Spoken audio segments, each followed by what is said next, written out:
શિક્ષણ વિભાગ દ્વારા પણ તમામ શાળાઓની તપાસ કરવા માટે થઈને ટીમની રચના કરવામાં આવી છે. આ તમામ ટીમ તમામ શાળામાં જઈ અને ફાયર એનઓસી અને બીયુપી અંગેની ચકાસણી કરશે. શાળાની ભૌતિક સુવિધા બાબતે પણ ચકાસણી કરશે, જેથી કરીને રાજકોટની જે ઘટના બની છે એવી કોઈ ઘટના શાળા કક્ષાએ ન બને.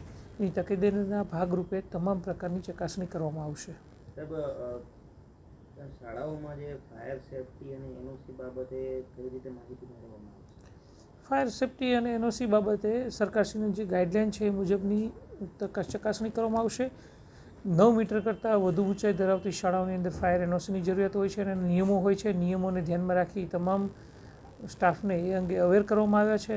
જશે શાળામાં અને તેની એ મુજબની ચકાસણી કરશે.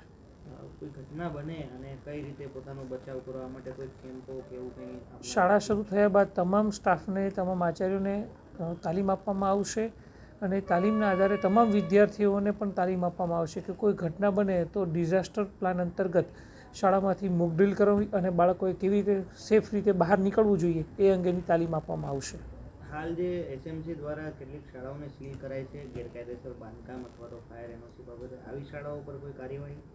ના, હાલ કોઈ કાર્યવાહી કરવામાં નથી આવી. તો શાળા જે છે એ સુવિધા નહીં હોય તો અમારા દ્વારા પણ એસએમસીને જાણ કરવામાં આવશે અને આવી શાળા વિરુદ્ધમાં પગલાં લેવા માટેની ભલામણ કરવામાં આવશે.